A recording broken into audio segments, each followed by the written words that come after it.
السيارات الكهربائية والسبورت، مهم. يعني الكهرباء والسرعة خلينا نقول في إيه. فيلم السرعة والغضب، اي في الكهرباء والسرعة. شوف هذه هذا العلاقة راح تكبر تندمج ولا في؟ لأن أنا حسيت فيه تراجع هو شوف هو عن هذا فكرة الموضوع الكهرباء بالسيارات السبورت يعني هو موضوع شوي حساس، خلينا نقول لشغلتين. الشغله الاولى ان في امور كثير سياسيه داخله بهالموضوع، سياسيه عجيب. بحته صدق عاد؟ طبعا. شو؟ يعني في دول معينه تبي التحول الكهربائي يزيد لان لها مصالح في امور تصنيع البطاريات وغيره وغيره من المواد البدائيه المبدئيه اللي يستعملونها في تصنيع السيارات الكهربائيه والبطاريات بشكل عام. أوكي. هي سياره نفس المنتجات، نفس السياره الكهرباء والماكينه نفس السياره الا الماكينه هي الاساس. أوكي. الشغله الثانيه تقليل الاعتماديه على البترول عالميا. هذا له علاقة بالبيئة ولا أمور. شيء آخر؟ امور سياسيه بحته. اللي يقول لك الكهرباء احسن حق البيئه لين اليوم ما اتوقع وصول لهذه. في بعض التكنولوجيا الحين توهم في اخر فتره قاعدين يوصلون لها ان انت فعلا الكهرباء يكون افضل للبيئه، بس مش نفس ما هو مصور للزبون.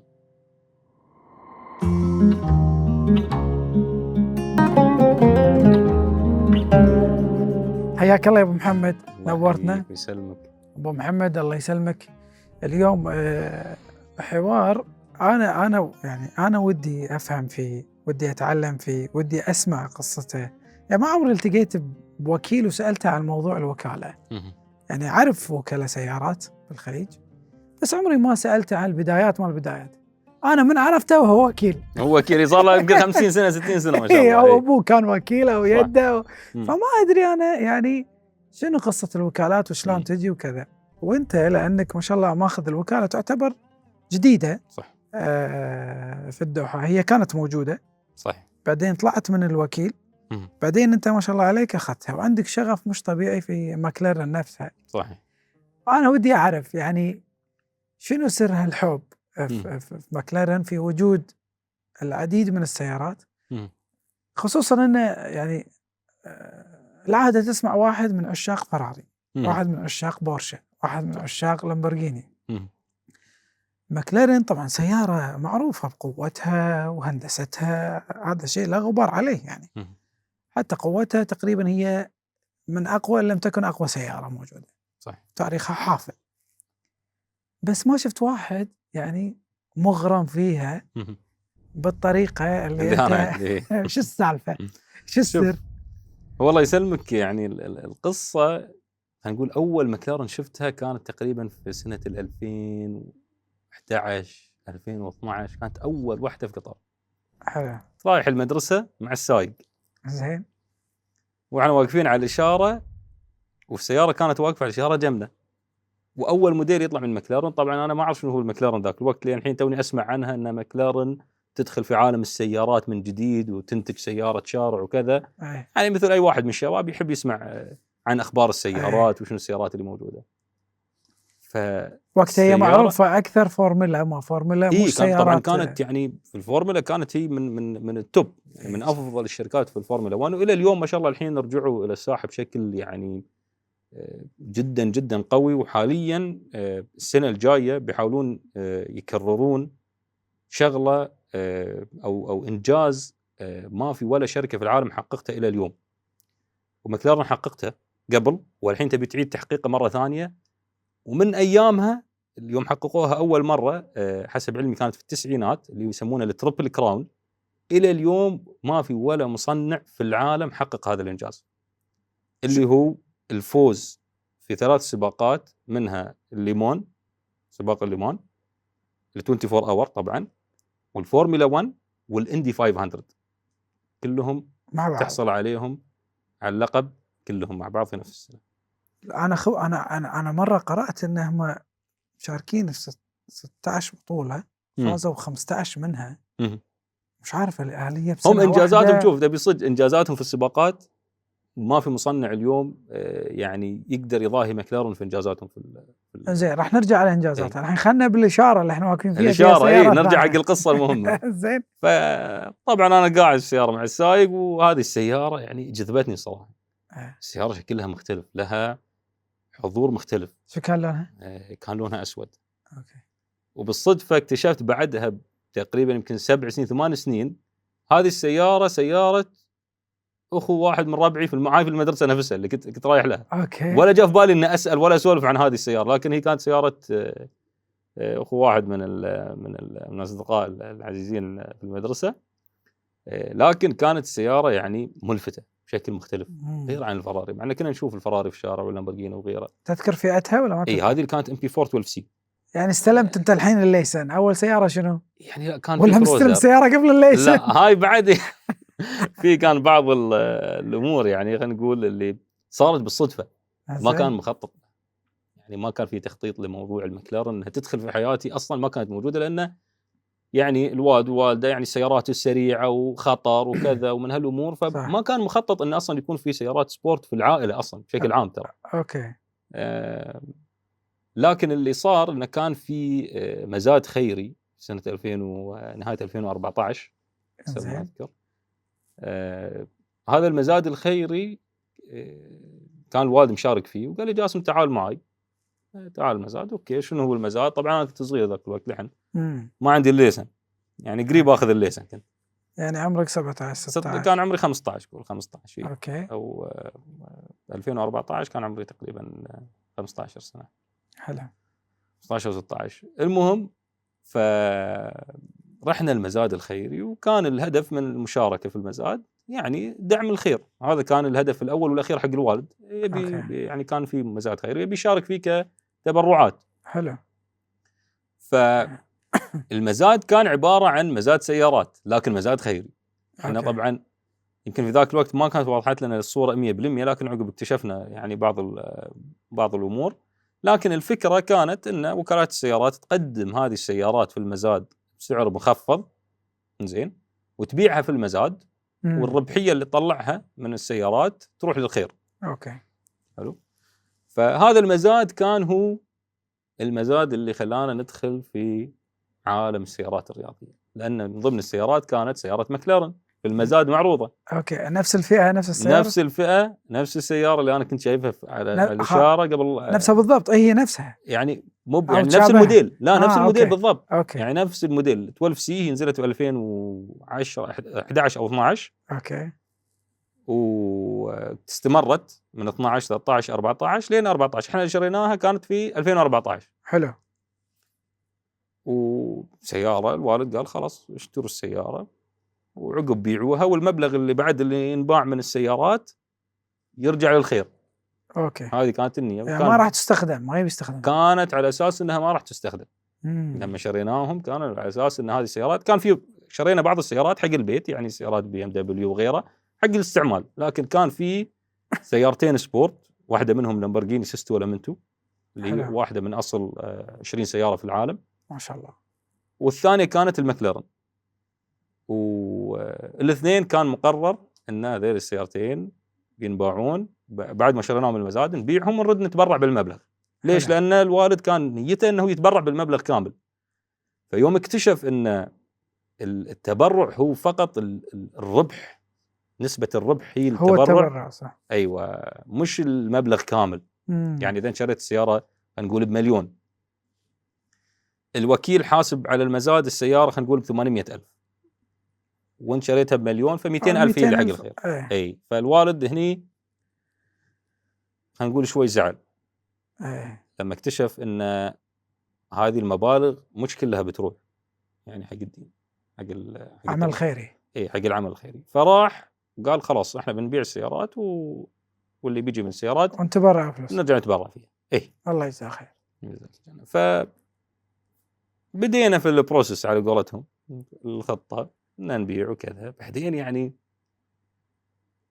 ما كنت مصدق السيارة، هذه السيارة اللي انا كنت احلم فيها موجودة عندنا صافة في البيت وانا لا عندي ليسن ولا هي سيارة لي يعني. كان الموضوع يعني انا ممكن اصير غريب. معاك خيري باي شيء الا الا بس السياره، اي يعني السياره هي صعب اكون خيري فيها صراحه. ف ما ادري بالضبط شنو السيناريوهات، شو الكلام اللي صار، او شنو بالضبط التفاصيل، لكن في النهايه طلعت في سياره خذيتها. وانت الحين ما عندك ليسن. وانا ذاك الوقت انا يعني باقي لي شوي على الليسن. طبعا الوالد ما كان يرضى، بس طلعت فيها الصراحه. يعني انا اعترف لعقل الوالد في البودكاست ان انا صراحه طلعت في السياره مره ومرتين وطلعت فيها وسكت فيها، بس طبعا يعني كان قريب، اي الفريج يعني طالعه خفيفه اجرب، يعني على الاقل إيه. تعرف السياره موجوده وانا مسؤول عنهم. كان ذاك الوقت يعني صح. الوالد ما يحب السيارات الفارهه والسيارات السبورت إيه. فكنت انا يعني المسؤول عن هالسيارات. يعني انا الحين جاسم عندك السيارات، الحين تبدا تعرض وتبيع وتسوي وكذا وتحاول تتصرف في هالسيارات. قال لك انت اللي تبيع. اي قال لي تصرف فيهم، قال لي جاسم هاي السيارات ابدا اتصرف فيهم. هم كانوا 3 سيارات اللي كانوا مقررين للبيع، المكلارن واللامبورجيني وكان في بعد بنتلي. حلو. ما ادري شلون، بس السياره بقدره قادر خلاص صارت السياره سياره جاسم. ما تغيرت ما انباعت ما انباعت. ويعني اكيد طبعا قعدت مع الوالد، اكيد حاولت اني اقنعه واقتنع، او يمكن يعني عطف علي قال خلاص مسكين جاسم خله يجرب. وخيري صار على خيري دقيتوا عليه. لا السياره طبعا الكبيره، المبلغ الكبير كان شنو؟ اللامبورجيني. اللامبورجيني يعني تقريبا كانت قيمتها 8 مليون في المزاد.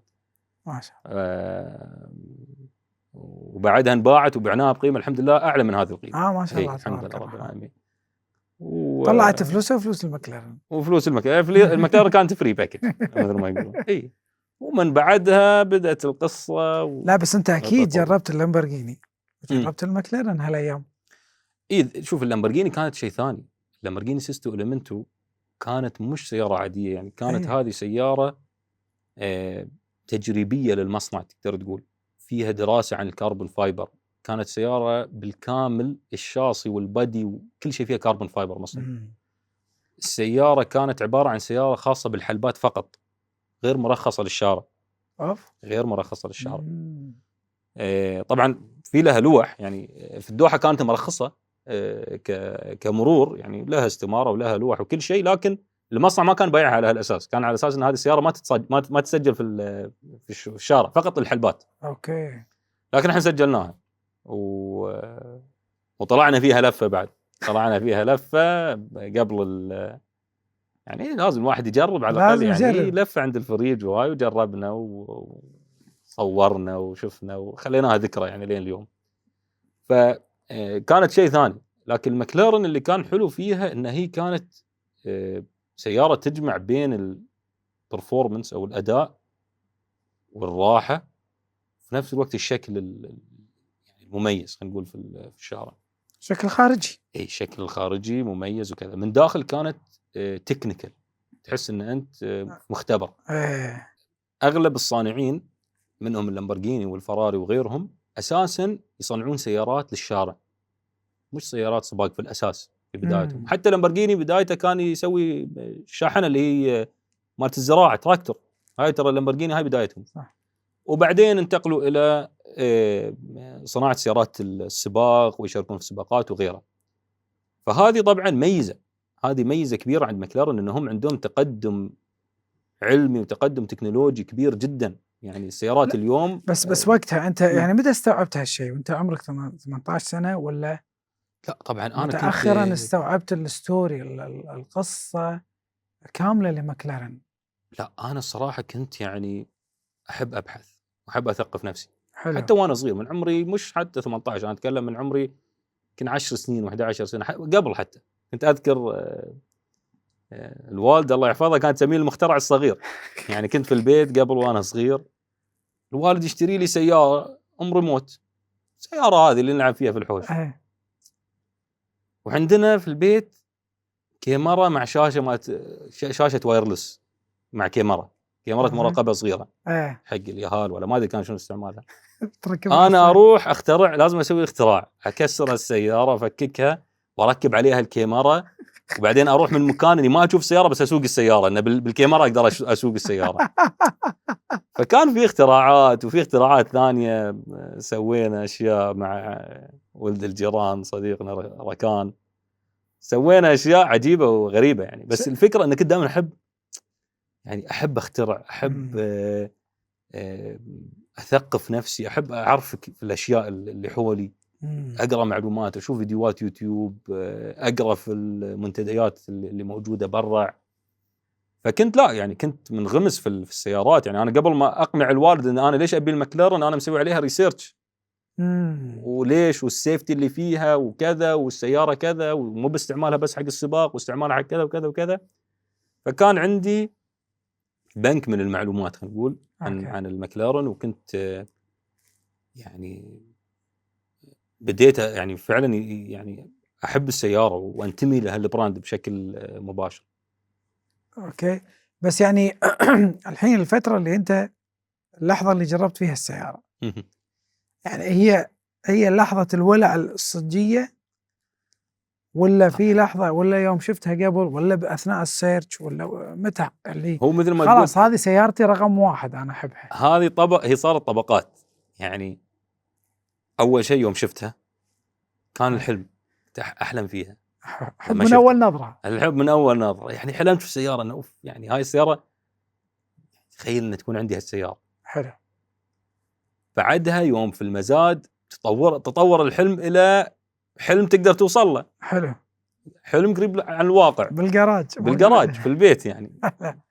حتى اذكر يعني دعوست الوكاله يعني الوكاله كنت احن عليهم يسجلون السيارات بسرعه. يعني احنا خلصنا المزاد ويلا سجلوا السياره، متى التسجيل، متى بتحطون اللوح، عشان السيارات يجيبونها البيت، متى الدليفري. لا اليوم، ليش مو باليوم؟ يقول لي بكره. لا ليش ابي اليوم يا اخي، جيبوا السيارات اليوم. انا عارف اني ما راح اسوقهم بس ابي اشوف السيارات. ف يعني بدات الامور تنبني ان بعد ما شفت السياره قدامي وفتحت الباب تقعد في السياره وتشغلها، هي ليفل ثاني يصير لا صار موضوع هدف ان انا لازم الحين باي طريقه اقنع الوالد ان هالسياره مناسبه. اوكي، ان جاسم مناسب ان هذه السياره يمتلكها جاسم يوم من الايام. بس انت بشكل عام يعني الحين اغلب يومك الحين خلينا نقول بالعمر هذا يعني مش بدايه الليسن، الاريح لك او اليومي اكثر تطلع بسبورت ولا تطلع بسياره فور ويل؟ اليوم تتكلم عن اليوم ايه والله هاي له متعه وهاي له متعه. انا اللي اكتشفت ان انت الشيء اللي تتعود عليه هو اللي يصير المريح. يعني اكيد انا اللي اركب اللكزس مثلا او غيره من السيارات مريح، تطلع فيه تروح فيه المكتب. بس لما انا المكلارن قاعد اسوقها 3-4 مرات في الاسبوع عادي يصير الفرق ابسط. يعني مو بذاك الفرق الكبير ان انا والله بتعب نفسي عشان اركب المكلارن. لكن لما تشتري السياره اول مره واول 2-3 تطلع فيها تقول بل انا شريت سواء كان مكلارن ولا فراري ولا لامبورجيني، تقول انا لازم اسوي تمارين ظهر فتره عشان يعني الواحد يرتاح. صح. لكن بعدها خلاص يصير الموضوع سهل. يعني وحتى واحده من سيارات المكلارن عندي مشيتها فوق ال 40,000 كيلو ما شاء الله في زمن 2 تقريبا او 3 سنين. حل الامها يعني كنت مستعملها صح. يمكن حتى اتوقع ذاك الوقت كانوا يقولون لي انت يعني اعلى مايلج من هالموديل في المنطقه. هذه اللي سافرت فيها مره اوروبا ولا واحده ثانيه؟ نفس الموديل بس اللي كانت عندي البيضه اللي هي ثاني سياره. اوكي. ذي زين كانت سؤال يعني الحين انت اكيد جربت شريت فراري من قبل ولا لا؟ لا ما شريت فراري، شريت لامبورجيني بس جربت الفراري. زين الحين جربت لامبورجيني، فراري، مكلارن، احنا نتكلم على فئه تقريبا متشابهه. صحيح. شنو اللي موجود في مثلا بالنسبه لك مكلارن بعيد عن موضوع الوكاله؟ اكيد لا انا الحين قاعد اكلمك كزبون عادي. بعيد عن الوكاله شنو لقيته في مكلارن ما لقيته بفراري؟ شوف الدليل على الكلام اللي بقوله انا ان انا قبل ما اكون وكيل انا اخترت المكلارن عن هالسيارتين من قبل الوكاله. انا الوكاله اخذتها في 2021. انا في 2018 يوم قررت اني اجدد سيارتي المكلارن السوداء اللي هي اول واحده ال 12 سي. في 2017 نهايه 2017 كان عندي الخيار ان اقدر اطلب مكلارن الموديل الجديد اللي هو 720 اس، او اقدر اطلب الفراري، او اقدر اطلب اللامبورجيني ايا كان. في النهايه هو كسعرهم نفس الاسعار، يعني متقاربين تقريبا. ايوه إيه؟ فانا اليوم قبل ما انا اكون وكيل اخترت المكلارن على البراندات الثانيه. اي ليش؟ شنو اللي ليش؟ تشوفه غير؟ انا اول شيء بالنسبه لي المكلارن، انت قاعد تشتري منتج برودكت، ما قاعد ادفع بس على اسم، قاعد ادفع على الاسم جزء، بس قاعد اشتري تكنولوجيا، قاعد اشتري تطور، قاعد اشتري برفورمانس، قاعد اشتري نظام تعليق او سسبنشن. انا اقول لك افضل منافس يمكن ما يوصل 50% من اللي عند مكلارن في نظام التعليق، ولا 50. افضل منافس انا اقول. التعليق بس لو نشرحها للمشاهد. التعليق السسبنشن، السياره الجنبينات اللي فيها، شلون السياره من نظام السبورت نتكلم عن أو ثبات التراك، ولا على المرونة؟ الاثنين، الثبات والمرونه. هاي النقطه الترك، او خلينا نقول الشيء اللي شركات ثانيه قالت ما يصير، انت يا السياره تكون مريحه وما تكون ادائها ممتاز في الحلبه وما تكون ثابته، او انها تكون ثابته وبالمقابل تكون يابسه شوي على الشارع. مكلارن كسرت هذه القاعده. اوكي. قال لك انا بسوي لك سياره لما تحطها على الكمفورت سياره ريفه ومريحه جدا، يوم تحطها على التراك ما في مثلها في التراك. هذه كلها شغل مهندسين بريطانيين اغلبهم، صح؟ هي كلها مهندسين، كلها مهندسين بريطانيين اشتغلوا في الفورمولا 1 وفي غيره. يعني على نظام التعليق، اذا نتكلم على هذه الخاصيه بنفسها، يعني النظام اللي موجود غير عن اي سياره ثانيه يعني بمراحل. نظام هيدروليك يسمونه، نظام هيدروليك اسيستد، مربوط فيه الستيرنج ويل مع السسبنشن، شيء يعطيك سواقه ما تحصلها عند مكان ثاني ولا براند ثاني. اوكي. فهذه احد الاشياء. طبعا انا في وقتها يعني والى اليوم لما انظر للسياره او للمنتج اللي اشتريه، احب اشتري الشغله يعني اللي احس انه في لها شوي قيمه. صح البراند مهم، بس لو احطه على الميزان انا يهمني المنتج اكثر من البراند. الجوده، يعني الجوده، التكنولوجيا. تهمك القصه اللي خلف هذا المنتج ولا لا؟ اهم شيء عندك الجوده. لا، القصه هو طبعا مهمه لان هذه جزء من قيمه المنتج. اليوم صارت القصه او البراند جزء من القيمه. فمكلارن طبعا هم كانوا مقصرين للامانه، مقصرين في الماركتينج اللي كانوا يسوونه عن يعني مكلارن كبراند وكاسم وكمؤسس. بروس مكلارن في الستينات وانجازاته هو مش اقل من اي واحد ثاني في المجال، لكن الفرق الشركات الثانيه التجاريه استغلت القصص القديمه والهيستوري صح عشان يبيع لك اليوم هذه الاسم. مكلارن ما استغلوا هذه نقطه القوه في اكثر من سبب، مش سبب معين يعني، بس في بعد عندهم اسباب، لان كان في مستثمرين ولهم احقيه في الاسم ولهم يعني كانت القصه شوي غريبه. ليش؟ لان بروس مكلارن مؤسس مكلارن مات في حادث قبل ما يأسس الشركة اللي احنا اليوم نشوفها. فصار عندك شوي الأمور ملخبطة، ملكية، من يملك اسم مكلارن ومن له الأحقية، هل هو بنته، هل هو يعني الشركة اللي كانت تملك الريسنج، يعني صارت فيها شوية لخبطة، فما قدروا انه يستغلون ثقل الهيستوري تبع مكلارن ويطلعونه بشكل جيد في الأيام الحالية. بس هو كأنه أعتقد صحح للمهندسين اللي معاه كانوا بالفريق بعد ما توفى هم اللي كملوا المشروع، صح؟ لا، هو صار يعني صار في عندك مثل ما تقول تقلبات في هذه الفترة. تقلب ان انت اليوم مكلارن كبروس مكلارن وصل مرحلة معينة وكان معاه شركاء زين من اللي كان معاه في الفريق. هو طبعا بروس مكلارن هو مؤسس شركة هو مكلارن موتور ريسنج، هو مهندس، غير انه هو يعني متسابق، اي متسابق رائع. يعني الفكرة انه صار يعني كمل فريق الريسنج كفريق سباقات لين سنة 2010 تم تأسيس مكلارن اوتوموتيف. اوكي. هني بتعرف الفترة ليش هذه جروب يسوون سيارة واحدة، سباقات كلها، سيارات سباقات كلها من ال 2000 قبل ال 2010 كلها سباقات ريسنج تيم يعني. أوكي. مكلارن اسمه كان مكلارن ريسنج، اوكي. يشاركون في الفورمولا 1، في الليمان، في الاندي 500، في مختلف السباقات في العالم.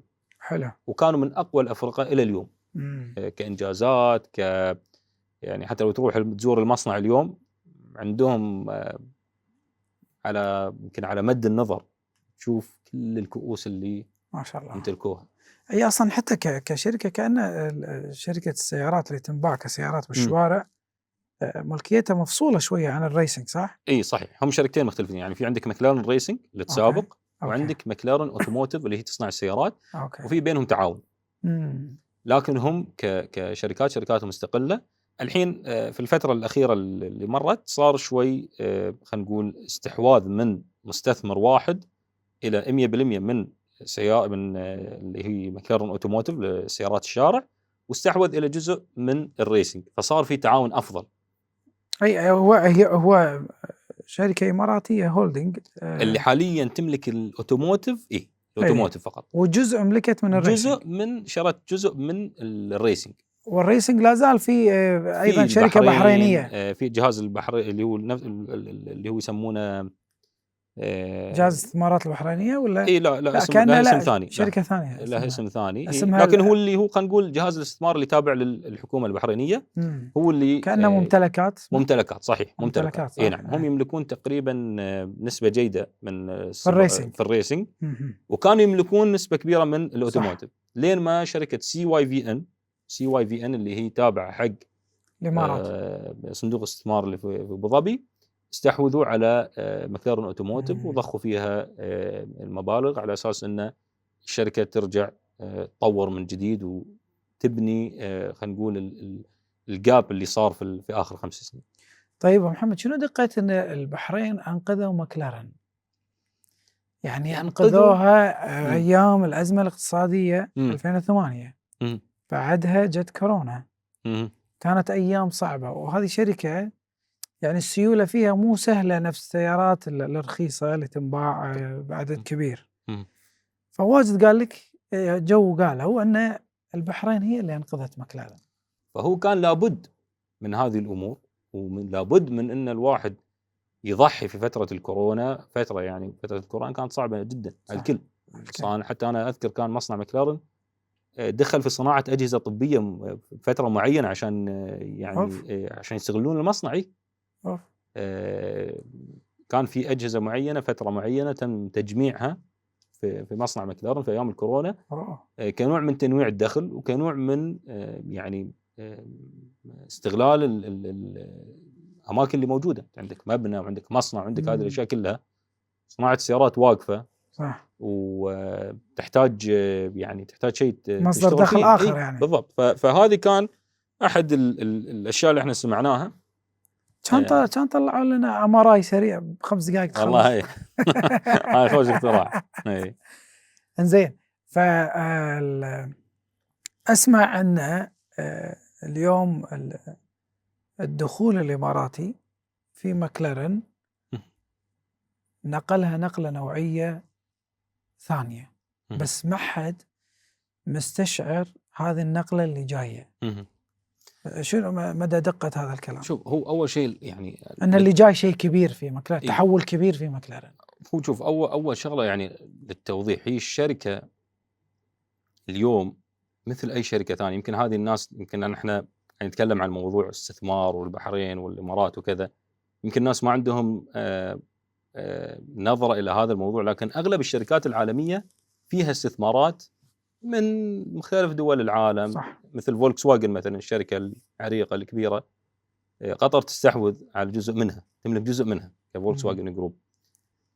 لأن في ناس لما تقول والله مكلارن مثلا جهاز استثمار الإماراتي شراها والبحريني أو أيا كان، يستغرب يقول شلون يعني شركة إماراتية؟ لا، مو معناته أنها يعني شركة إماراتية ولا شركة بحرينية ولا كذا. مستثمر إماراتي يملك ما يديرها مستثمر يعني. والإدارة تكون هناك. فهذا مش شيء غريب، عشان بس احنا نكون يعني موضحين يعني الناس ان هذا شيء طبيعي، ان انت يكون عندك استثمارات من اي دولة في العالم في شركات مختلفة. على سبيل المثال اذا نتكلم على الرنج روفر، من يملك الرنج روفر اكبر نسبه؟ تاتا جروب، شركه هنديه. تاتا جروب هي اللي تملك رينج روفر. يمكن لو الحين اقول هالمعلومه ما حد ايش دعوه من قال لك هالكلام، ويدخلون يمكن على جوجل يتاكدون من المعلومه. لكن الفكره من المستثمر ان انت تبي مستثمر قوي ورا الشركه، هذا هو صح. الهدف المهم واللي يعطيك نتيجه ان الشركه تكون قويه او الشركه تكون ضعيفه او ايا كان، او عنده جرأه بعد، او عنده جرأه في اتخاذ قرارات قويه، وعنده المدى او خلينا نقول عنده القدره على الاستثمار في المدى الطويل. السيارات وشركات السيارات استثمار في المدى الطويل. ما تروح انت اليوم تستثمر لك مثلا مليار باوند ولا مليارين باوند وتقول انا بعد 5 سنين ابيها ترجع لي. السيارات ما يشتغل الموضوع بهالطريقه. السيارات شوي مدى اطول، ياخذ وقت اكثر، فيها برستيج، جهاز الاستثمار اللي يشتغل في هذا المجال يعني او ممكن يطلعها بالبيع اذا يبي يبيع، او ممكن يصير شركه مدرجه. نفس الفراري كانت شركه خاصه لفتره معينه، فراري بعدين سووها الى شركه عامه مساهمه. هذا طبعا يختلف معاك 180 درجه اذا انت تنقلها الى هذا المستوى. بيصير عندك مستثمرين مختلفين وكذا، وبيصير عندك استثمارات كبيره تقدر تطور فيها. فنرجع للنقطه المهمه، ان اليوم لما يدخل مستثمر جديد، المستثمر الجديد يدخل عشان يحدث يعني تغيير جذري للشركه. احنا هذا الشيء فعلا لمسناه والله. نعم. احنا يمكن الناس لحين ما شافوا شيء، لكن احنا شفنا كثير والله. احنا كوكيل شفنا كثير من المنتجات، شفنا كثير من التغييرات، والله. شفنا كثير من التغيير في السياسات. يعني في اشياء نقدر نتكلم فيها، في اشياء ما نقدر نتكلم فيها، لكن زي اللي ما نقدر نتكلم فيها بعدين انا وياك. بعدين انا وياك اللي نتكلم فيه شنو؟ طبعا الاستحواذ يعني اكتمل في شهر 4 السنه اللي طافت. بس كأن ماكلارن عندهم مكان قديم يعتبر ايقوني مالهم. عندهم لا المصنع موجود، رجعوا اجروه. هذا اللي هو الماكلارن تكنولوجي سنتر، هذا اللي هو المصنع. لا هذا موجود. ماكلارن تكنولوجي سنتر هو الاساس، هو اكبر منشأة عندهم. ماكلارن تكنولوجي سنتر اللي يتم تصنيع فيه كل السيارات او اغلبها. فشفنا كثير تغييرات، شفنا انضمام اسامي كبيره جدا في عالم السيارات لفريق ماكلارن. استقطبوا من سيارات ثانيه. انا ما بذكر اسامي بالضبط الحين لان ما اذكرهم بالضبط، لكن من اعلى ليفل اللي هو البورد، مجلس الاداره، لين المانجرز، استقطبوا من اقوى الناس في عالم السيارات. هذا الشيء بعد نقدر نشوفه ونسأل عنه بعد في المواقع. فهذه التغييرات كلها. شنو لقيت بالمبنى؟ معلش المبنى في تكنولوجيا وايد متطوره للتصميم. مثل شنو يعني؟ مشكلة احنا في اشياء ما نقدر نقولها، احنا يعني في اشياء ما نقدر نتكلم عنها. لكن يعني الفكره من المبنى هذا او الاستثمار هذا، واحد اهم النقاط القوه اللي موجوده في جهاز الاستثمار الجديد اللي هو سي واي في ان، انهم يملكون نسب في شركات سيارات كثيره، اكثر من واحده، بدون ما اذكر اسامي. في اكثر من شركه، فهم قاعدين يتشاركون هذه الخبرات مع ماكلارن. يعني هو اللي يملك 20% في شركه ثانيه، فهو له الحق في تكنولوجيا معينه. صح. زين سؤال، الحين من فئات ماكلارن كلها منو الاكثر مبيعا؟ والله ال 720 اس 720 اس حسب طبعا، لانه مرينا باللايف سايكل كامل وخلصت، فجاء البديل لها الحين. فنقدر نقول الحين 720 هي من انجح السيارات اللي مرت على ماكلارن، وبعدها تاليها اللي هي الارتورا، وبعدها الجي تي. شوف الارتورا افهم شكلها مختلف شويه. اي الارتورا حاولوا يدخلون ديزاين لانجوج شوي مختلف عن اللي كان موجود. يكون ما يكون خلينا نقول وايد اجريسيف، يعني يكون متوازن، لانهم يبون يستقطبون فيها، ونبي نستقطب فيها جميع فئات المجتمع. الارتورا مش بس حق الشخص اللي يبي يسابق ويبي اسرع سياره واقوى سياره واحسن تكنولوجيا. كشخه بعد. الارتورا يبي واحد يعني شيء سهل الاستعمال، شيء يقدر اداوم فيه، شيء فيه نظام الكتريك اذا ما بيأزعج الناس وانا طالع من البيت وانا داخل بعد موجود. شيء يكون سهل ان انت تسوقه وتسرع فيه بدون ما تحس بالخطر او بدون ما تحس بان السياره متطوره اكثر منك من قدراتك. قدرات السياره اكثر من قدراتك. عرفت؟ فالارتوره جميله جدا في هذه حق هذا الزبون. الشخص اللي هو يبي سياره سبورت وجيده في الحلبه ومريحه وكل شيء لكن مش اكستريم. بس هي شكلها اكستريم تعطيك شويه يعني مقارنه شوية. مع ال750S مو بوايد اكستريم لكن لازم طبعا تكون لها حضور. اليوم لما انت السياره ما يكون لها حضور او مش انه ما يكون لها حضور، لازم السياره تكون ملفته خلينا. اوكي. فالارتوره سياره ملفته يعني مثل اي سوبر كار، لكسوس وكذا وقصات وسياره نازله. هذا هو من اساسيات خلينا نقول السوبر كار. ومن اليوم الاول من يوم اخذنا الوكاله ما قصرنا وسوينا احسن شيء وسوينا اللي نقدر عليه. كنا دائما يعني ننظر لها نظره ايجابيه. لا يوم دخلتوا الاجتماع صار احنا دخلنا الاجتماع وكانوا قاعدين قريب مني يعني من اللي كنا نتكلم معهم، مو بكلهم بس في بعض الشباب اللي كنا نتناقش معهم قبل الاجتماع. وصارت بعض التحديات ان ايش اللي بنشوفه وايش اللي ما بنشوفه. الحين ودي اسالك عن موضوع الكهربائيه وبعدين ندخل على موضوع الوكاله. على اساس اعطاك وكاله. بس قبلها السيارات الكهربائيه والسبورت. يعني الكهرباء والسرعه خلينا نقول في فيلم السرعه والغضب. في الكهرباء والسرعه. شوف هذه العلاقه راح تكبر تندمج ولا في؟ لان انا حسيت فيه تراجع. هو شوف هو هذا الموضوع الكهرباء بالسيارات السبورت يعني هو موضوع شوي حساس خلينا نقول لشغلتين. الشغله الاولى ان في امور كثير سياسيه داخله في هالموضوع.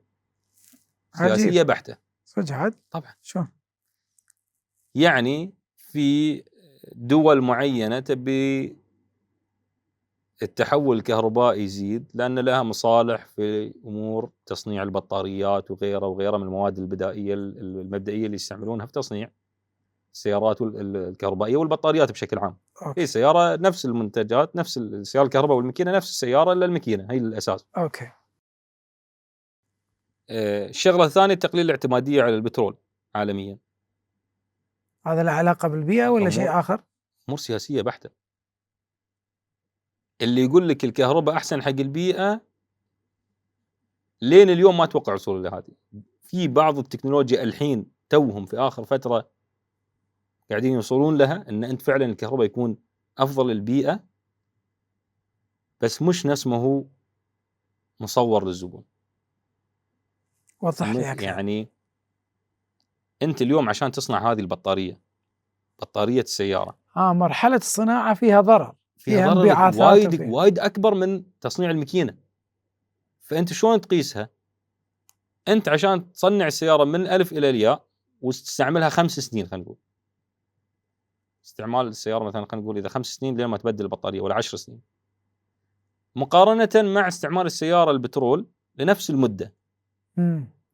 تكتشف أن أنت عشان البطارية تصير أحسن يمكن أن تستعمل نفس البطارية بدون ما تبدلها 15 سنة. 15 سنة تستعمل السيارة اللي فيها البطارية بدون ما تبدل البطارية على أساس أنها توازي الانبعاثات الكربونية للاثنين.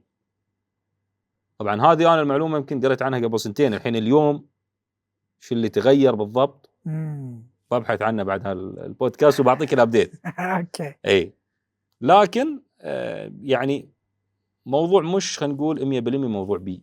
يمكن في بعض الاشياء انظف للبيئه في المدينه كمدينه داخليه تستعمل الكهرباء لانه قاعد تروح الانبعاثات في مكان ثاني في مرحله ثانيه في التصنيع. بدل ما انت قاعد تشغل الماكينه ويكون في انبعاثات كربونيه، الانبعاثات الكربونيه قاعد تصير في دوله ثانيه يمكن في افريقيا قاعدين يستخرجون منها الليثيوم. عرفت؟ ثاني شيء عندك نقطه السيفتي لين الحين في كونسيرن او في يعني بعض الليميتيشن لموضوع السيفتي لان هذه البطاريات قويه. اوكي.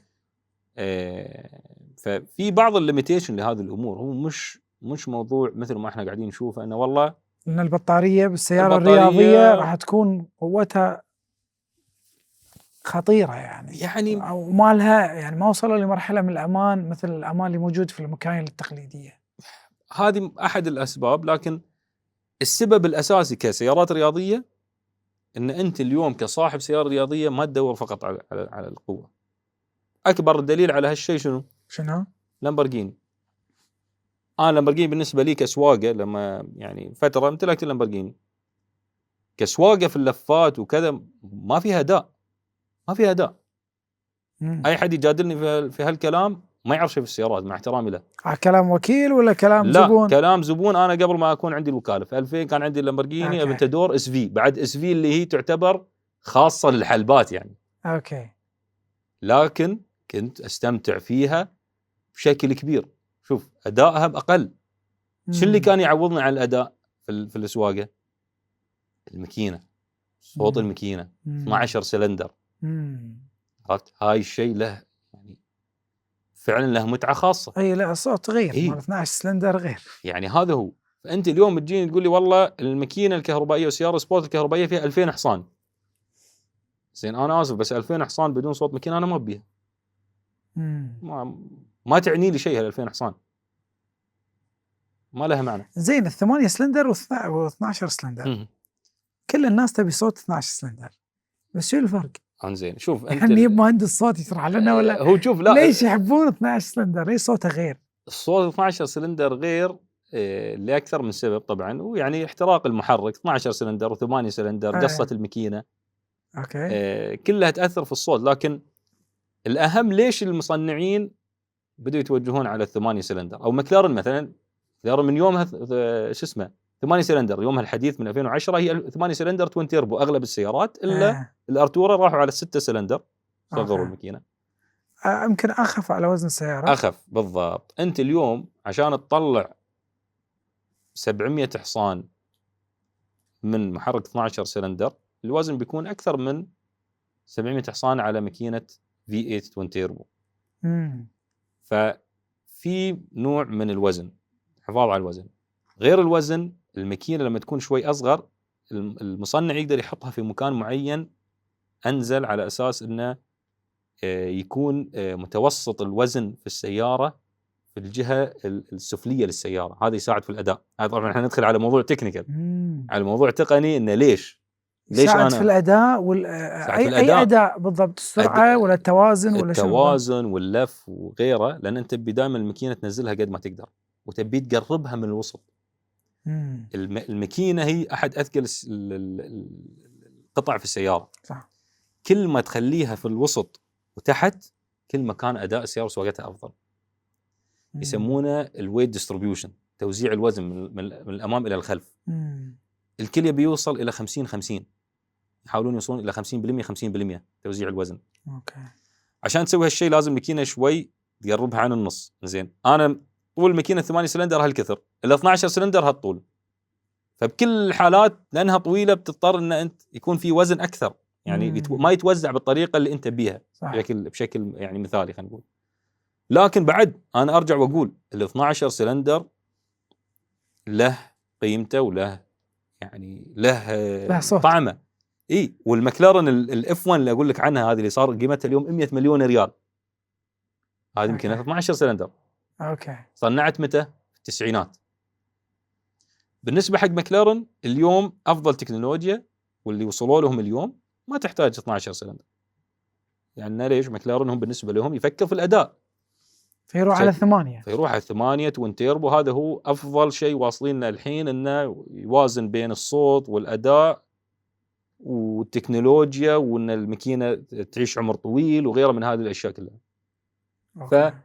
فاختيار 8 سلندر موجود، لكن ما نستبعد ان مكلارن يسوون 12 سلندر. اوكي.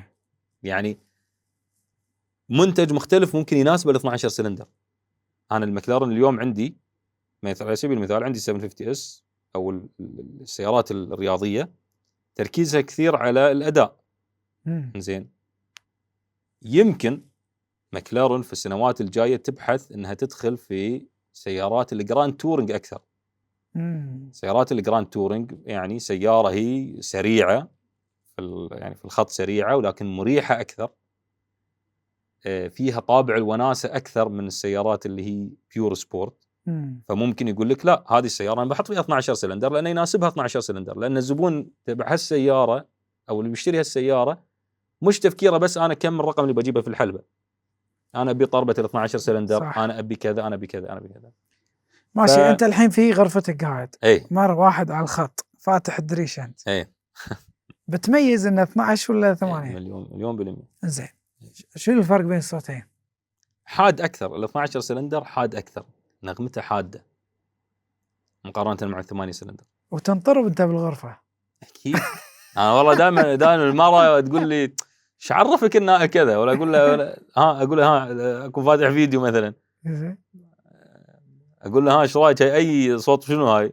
ايش عرفني هاي كلها صوت ماكينه. اقول له لا ترى هاي انا لو ما شفت الفيديو بقول لك شنو الماكينه بالضبط. اوكي، وصلت هالمرحله يعني تعرف نوع السياره من الصوت. يعني الاغلب مو يعني اوكي. الاكثر انه ممكن احنا نعرف، وهاي يعني اغلب شباب السيارات يعني يعرفون هذه الشغله. زين ابو محمد، نبي قصه الوكاله. قصه الوكاله شلون جاب بالك فكره وكاله؟ شلون تجرأت؟ نبي من البدايه شلون وافقوا؟ والله شوف، هو يعني ان شاء الله ان انا تكون كل معلوماتي صحيحه 100%، لان صار لها فتره، فانا بحاول اي شيء انا مو متاكد منه 100% ما اذكره. انت الحين تنسى ابو محمد يعني. والله انا عندي شيبت شنو يعني ولا بس يعني من كثر الاشياء اللي تصير تعرف في حياه الانسان الواحد، يعني فترات معينه كان فيها وايد امور قاعد تصير. صح. ففي بعض المعلومات الواحد ممكن ينساها، لكن يعني هي قصه الوكاله كوكاله جات بشكل يعني بصدفه. تخيل انت الوكاله جات بصدفه. شلون؟ يعني ما كان مقرر لها ولا كان مخطط لها في الاساس. هي كانت خبر طلع من مكان معين، وصلنا خبر ان في المصنع قاعدين يشوفون وكيل جديد. اوكي. في فتره انا كنت املك سياره اصلا، كان عندي مكلارن يعني اوكي. في وقتها. في وكيل تخلى عنها في سنه او ماكلارن تخلت عنه ولا هو كنسل؟ لا هو مش واضح لنا السبب. اوكي، اي سنه كان؟ هو على طول احنا من عندهم احنا اخذنا استلمنا. ما طولت يعني من غير لا وكيل؟ لا يعني هو طبعا صار فتره، لان احنا لين ما احنا بنينا المنشآت وسوينا الجراج وسوينا هالاشياء، في فتره كان بس هو طبعا ماكلارن كمصنع كمل سوى اتفاقيه مع الوكيل اللي كان موجود انه نكمل الصيانه والسيرفس والضمان لين ما جاسم يكون جاهز وتنتقل الامور هذه. وكانت يعني علاقتنا معاهم ممتازه مع الوكيل القديم، وتعاونوا معنا بشكل ممتاز، وسوينا هاند اوفر، استلمنا من عندهم كل الامور، وحتى في بعض الاشياء شريناهم من عندهم عشان احنا نستغل في الوقت. صح. اشترينا بعض المعدات من عندهم، واشترينا بعض قطع الغيار من عندهم، على اساس ان احنا نسرع عمليه الافتتاح. نرجع للقصه. نرجع لقصه الوكاله. قصه الوكاله الله يسلمك، جاني خبر ناسي بالضبط مصدره من كان اول واحد، لكن انه في تغيير بيصير. كان ذاك الوقت لين حين مثل ما تقول شراره ولعت، بس زين. في انتشر كلام انه بيكون في وكيل جديد، اي في مشكله، في شيء كذا، في عدم اتفاق بينهم، الوكيل ما يبي المصنع ما يبي الوكيل، هاي كلها امور احنا ما نعرفها لين اليوم والله. أوكي. يعني ما عندي هالمعلومه. لكن كانت نظرتي للموضوع انه اوكي ان شاء الله وكيل ثاني زين ان شاء الله مثل الوكيل اللي كان موجود واحسن، اذا كان في شيء احسن بعد خير وبركه، اذا نفسه بعد الحمد لله خير وبركه. حلو. بعدها احد الاشخاص اللي ناسي بالضبط من هو كان اول واحد قط كلمه يوم من الايام انا اسولف معه، قال لي جاسم ليش ما تاخذ الوكاله؟ اخذ الوكاله ايش يعني؟ ما استوعبت اصلا شنو هالكلمه هذه، يعني ان انت تاخذ الوكاله. قلت له ما هي شنو ناخذ الوكاله يعني مش كلمه يعني اليوم مو بسوبر ماركت اروح اشتري الوكاله من السوبر ماركت واطلع يعني. ما ادري شنو متطلباتهم. اي يعني ما كنت عارف اصلا شو الموضوع، ولا موضوع الوكاله ولا طريقتهم ولا طريقه العمل، ولا اعرف ولا شيء في الموضوع، فتركت الموضوع.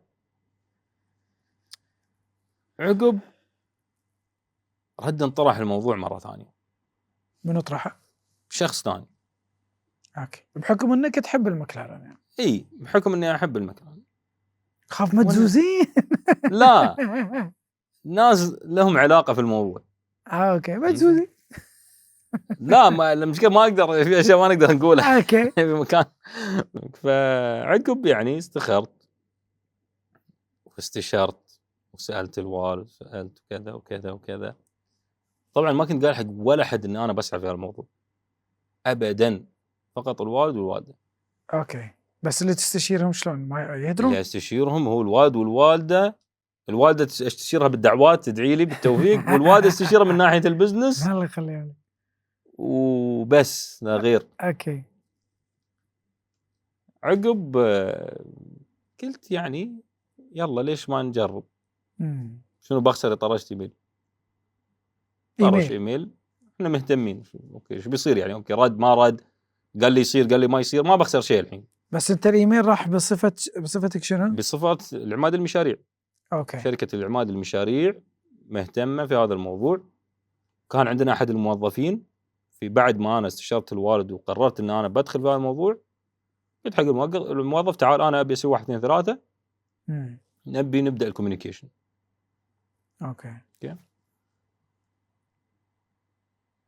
المهم سالنا العماد عن المشاريع ما عندها اي نشاط سابق في السيارات، في الوكالات؟ ابدا، صفر. ابدا في السيارات ما في. اوكي. عقارات، مطاعم، محلات، احجار، مصانع، احجار، حاضرين. اللي تبي، بس سيارات ما في. ما في كان الا شركتي الخاصه، مش تابع حتى حق الجروب، توب برفورمانس. اوكي. شغل هوايه، تعديل سيارات، اشياء انا احبها قبل. أوكي. وكنت نعدل السيارات فيها يعني. انت الحين يوم قلت للموظف توكل على الله خلينا نشتغل على الموضوع، لا ما قلت له توكل على الله، قلت له بس صيغ لي، جهز لي صياغه ايميل بس. لان انا الموضوع ما كنت ابي يطلع من عندي، يعني كنت ابي الموضوع يكون ملموم. كم نسبة ثقتك ان الموضوع راح يمشي ولا لا؟ نسبة انه يمشي 1%، ما يمشي 99%. هاي صراحة اي يعني وما يعني هاي عشان كذا اقول في تفاصيل في بالي، بس ما ابي اقولها لاني مش متاكد منها 100%. اوكي. يعني عرفت، ما ابي اقول شيء بعدين اللي تذكره بشكل واضح. اي يعني اللي اذكره، بس في اشياء كانت اذكر ناس معينين كانوا يقولون لي اوكي، وناس معينين كنت اخذ منهم معلومات، ساعدوني في بعض المعلومات ودراسة الجدوى كذا. يعني في بعض الاشياء كانت يعني ساعدتني ان امشي في القرار انه اوكي ولا لا، او ان اسعى لهذا الموضوع او لا، لكن مش متذكرها بالتفاصيل، فعشان كذا انا ما ابي اذكرها. اوكي. المهم طرشنا اول ايميل وانسحب علينا، ما جانا رد. اوكي. والامور مشت خلاص. قلت خيره، قلت اكيد انه يعني اصلا مش حاط في بالي ان الموضوع بيمشي. لمكلارن الام. لمكلارن الام. السلام عليكم، تبون وكيل؟ يعني بهالطريقه. بس طبعا كان في، لا طبعا اكيد شيء احترافي يعني، اكيد يعني لكن ما جانا رد. اوكي. عقبها تطور الموضوع ان احنا جانا، وصلتني معلومات عن الشخص المسؤول او الشخص اللي يعني اللي يستلم هذه الايميلات وهذه المعلومات في المكتب الاقليمي هنا كان في البحرين في وقتها. اوكي. فاخذنا الايميل ورجعنا بدينا الكلام معاه مره ثانيه، نفس الايميل بعدها فتره طرشناه وجانا رد. لان انتم كلمتوا بشكل شخصي؟ لا ما كان بشكل شخصي، بس انه كان الشخص اللي طرشنا له الايميل اساسا الشخص الغلط، حد في المصنع الرئيسي وما له شغل في موضوع الوكالات والامور هذه، ولا عارف يمكن اصلا انه في وكيل بيتغير. اوكي. فما جانا الرد المناسب. فعقب لما طرشنا حسب ما اتذكر، يعني ان شاء الله ان هاي المعلومات كلها تكون بعدها، بس كثر تذكر؟ ما اذكر. يعني بين الايميل الاول والثاني كلش ما اذكر. ما تذكر. المهم شوف انا لين اليوم اللي وصلني ايميل والرساله الرسميه للوكاله، انا مش حاط في بالي ان انا باخذ الوكاله لين اليوم اللي جاني الايميل. لهالدرجه يعني مجتهد وقاعد اتابع واسوي اللي علي، لكن مش حاط نسبه عاليه، لان المنافسين اللي قاعدين يدخلون معاي في نفس هذا المجال يعني اقوياء، اسامي معروفه. اقوى الاسامي اللي موجوده في السوق القطري كانت على تواصل في ذاك الوقت بدون ذكر. لا قصدي الاسماء قويه من ناحيه خبرتها في عالم اي السيارات. وكلاء وكلاء. عندهم وكالات واسامي موجوده في السيارات. اوكي. وعدد مش بسيط، مش هين وانا منهم. جديد وتوني صغير. وانا جديد. وين بياخذ؟ وسياراتنا يعني وكالتنا او شغلنا صح انه هو الحمد لله شغل كبير وعندنا سمعتنا في الكذا في الشغل، لكن مش في مجال السيارات. لكن تنوع المجالات اللي احنا اشتغلنا فيها ساعدنا في هذا الموضوع.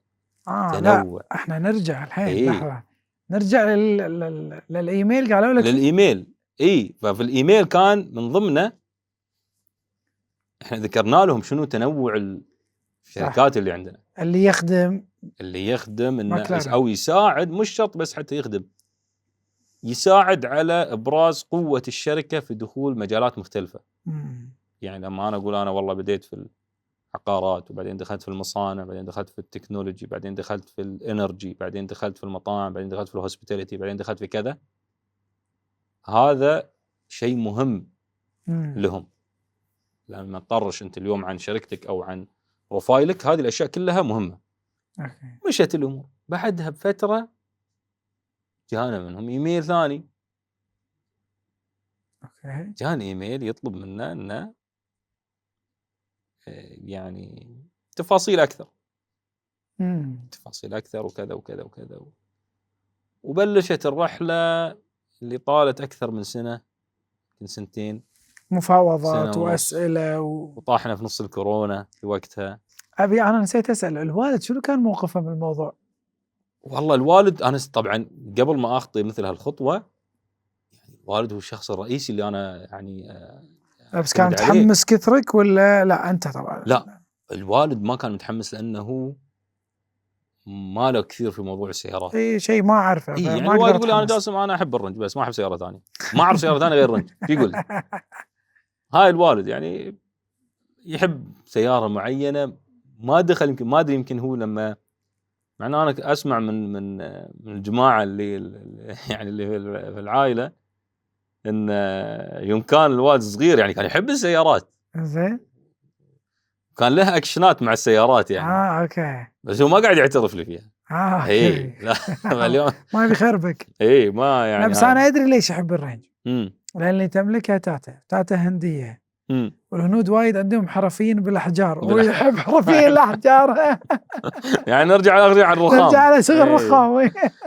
لا هو يعني ما كان داخل بمجال السيارات وايد، فما كان يحس بنفس الحماس اللي أنا كنت أحس فيه. بس طبعا هو كان ينظر فيها إنه فرصة، قد تكون فرصة تجربة جيدة. ومثلا ممكن كان يشوف إن أنا عندي شغف كبير، فممكن الشغف في البزنس يؤدي إلى النجاح. صح. خليك تتحمل. في أغلب الأوقات. فكان يعني يشجعني إنه والله نشتغل في الموضوع وكذا. واشتغلنا. هو الوكيل اللي قبله ليش تركها؟ ما أدري. سبب غير معلن. ما ندري أصلاً شو اللي صار بينهم. ما ندري هل هو المصنع قال أنا ما أبي، هل هو الوكيل قال أنا ما أبي، هل هم الاثنين اتفقوا إنه ما نكمل مع بعض.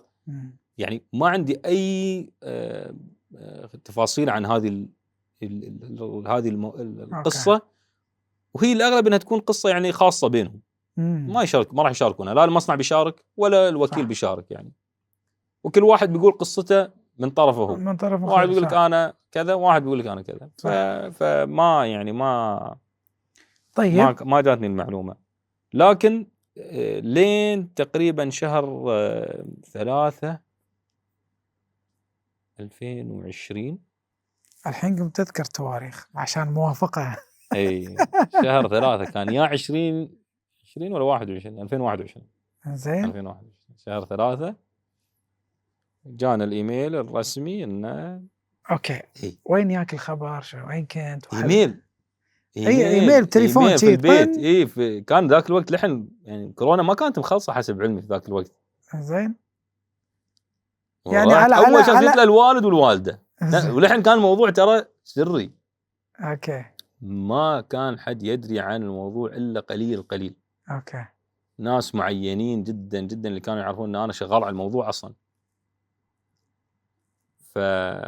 وحتى عقب ما خذنا وجانا الايميل ما قلت حق احد، بس حق الوالد والوالده والبيت والعائله، يعني ناس معينين. اوكي. وبدينا نتفاوض، ويعني حصلنا البنود المناسبه للطرفين، ووقعنا العقد. طبعا بعد ما وقعنا اعلنا، بعدها فتره اعلنا عن الوكاله، وكان خبر يعني غريب حق بعض الناس. اوه جاسم شلون كذا. في ناس كانت تشوف من نظره ثانيه قالت اوه هو اصلا جاسم يعني عنده شغف ملك بالسيارة. المكلارن يعني. كانوا يقولون جاسم ان انت اكثر واحد تعرف المكلارن في الدوحه، واكثر واحد تحب هالبراند. وقبل ما انا يكون يعني عندي الوكاله ولا افكر فيها، لو ارجع على ستورياتي اليوم في الانستغرام اللي تطلع لي هذه من الهيستوري، اكتشف دائما انا متكلم عن المكلارن ومنزل ان هاي كذا كذا كذا، وليش هي السياره زينه وكذا، واحط اسئله ناس، احط فقره اسئله ناس تسالني شنو ليش عندك المكلارن، شنو احسن شيء في المكلارن. والله سوبر فان انت كنت سوبر فان والله. وكنت مسوق لها يعني. اي واحد كان بيسال عن المكلارن يسالني اوكي جاسم في كذا كذا شو نسوي كذا. فكانت الارضيه خصبه مثل ما يقولون، يعني الارضيه خصبه ان انت اليوم لما تاخذ وكاله شيء انت اصلا مستعمل لهذا الشيء، يوزر مستفيد من هذا الشيء، وقبل ما انت تفكر انك تكون لك وكاله وتربح من وراه صح او تشتغل فيه، هذا يعطيك مصداقيه، او خلينا نقول نقطه ايجابيه في البزنس مو باي حد يقدر يحصلها. كم واحد يقدر يقول لك انا والله كنت اشتري هالملابس وبعدين صرت انا وكيل هالبراند؟ قليل، صح، مش كثير. فالسيارات اصعب واصعب. اي ان انت ماخذها شغف، مو ماخذها بربح وما يهمني شو يصير مع العميل وكذا. لا فعلا انت حابها. لكن في الشروط احنا اكيد المكلارن الام عندها شروط على عيالها. زين، شنو اصعب شرط مر عليك، او شنو الشروط اللي تذكرها وكانت صعبه؟ والله هو تشوف، هو العقد طبعا طويل جدا، يعني في عشرات اذا مش مئات الصفحات، بس اطول من بودكاستنا اكيد. لا العقد ولا طولنا، اشتغلنا عليه فتره. لكن هو الستاندردز، يعني انت اليوم في اي وكاله من اصعب النقاط ان انت تحافظ على ستاندرد معين في الوكاله. اوكي. تواجد عدد معين من السيارات في الشوروم، مثلا تعرض عدد معين من السيارات في الشوروم، قطع غيار معين لازم تكون عندك تشتريها، معدات معينه لازم تكون موجوده عندك. هذه الاشياء، لكن يعني اغلبها تخدم مصلحه البراند في النهايه. يعني لو انا اليوم كل شيء كنت اقول، لو اقول لا على هاي ولا على هاي وما ابي اشتري القطع الغيار وما ابي اخلي هاي، في النهايه بياثر على تجربه الزبون. اوكي. فمعظم الاشياء اغلبها كانت يعني تصب في مصلحه الزبون، وتصب في مصلحه الشركه بشكل عام، يعني سواء احنا كوكيل او المصنع. فما كان عندنا حتى كثير اختلافات في الامور يعني في العقود. اوكي. الحين بشكل عام موضوع حصول اي تاجر على وكاله سياره، خصوصا السيارات خلينا نقول الفارهه او هل اليوم تشوفه موضوع صعب ولا سهل؟ جدا صعب. صعب جدا صعب بعد الخبره اللي انا مريت فيها. يعني انت اليوم اسال نفسك متى اخر براند قبل ماكلارن انتقل من وكيل لوكيل في اخر 10 سنين؟ لا ما سمعت اصلا. يمكن واحد، يمكن استون مارتن. هذا اللي انا اذكره، غيره ما في. الوكالات علاقات تمتد لاجيال. علاقه المصنع مع الوكيل تمتد لسنوات طويله، مش من المعتاد يصير تغيير كل 10 سنين ولا 15 سنه ولا 20 سنه. هذا مش المعتاد، هذا شيء صار غير عن الطبيعي. فاليوم عشان واحد يحصل وكالة من، خصوصا إذا كانت الوكالة موجودة، هذا قرار جدا جدا صعب، حتى على المصنع نفسه، إنه هو يرجع يبني علاقة جديدة مع شخص جديد، ويغير على زباينه الشخص اللي هم معتادين عليه. مش شيء سهل، واستثمار كبير، ومش مربح بسهولة. يعني مش اي واحد اليوم استثمار في تاسيس الشوروم والصيانه والكذا يعني والمعدات. بعدين مو بسهل ان انت اصلا تشغل براند واحد. هذه عقبه كبيره ترى. ان انت اليوم شركه يكون عندك براند واحد. يعني احنا اليوم قاعدين ندرس ندخل براند ثاني مش في مجال السبورت، يعني في مجال السيارات الاقتصاديه، على اساس ان انت تقدر توازن صح. الشركه بشكل عام. لان انت اليوم حتى على نطاق الشركات المعروفه مثل مرسيدس او البي ام دبليو او الرينج روفر، من وقت لين وقت يصير عندك ارتفاع ونزول طبيعي في كل الموديلات. الموديل اول ما يطلع الناس مستانسه تشتري تشتري تشتري، بعدين يبدا يقل يقل يقل يقل لسنوات معينه، بعدين يطلع موديل جديد. زين هالموديل الجديد اذا ما عجب السوق الاقطري ما يبيع، شو يصير؟ صح. الوكيل يروح فيها؟ صح. لا، الوكيل يكون عنده صح. اعتماد على براندات ثانيه. هل 10 سنين هالبراند فوق، هل 10 سنين هالبراند فوق، هذا نزل هذاك يشيله. اوكي.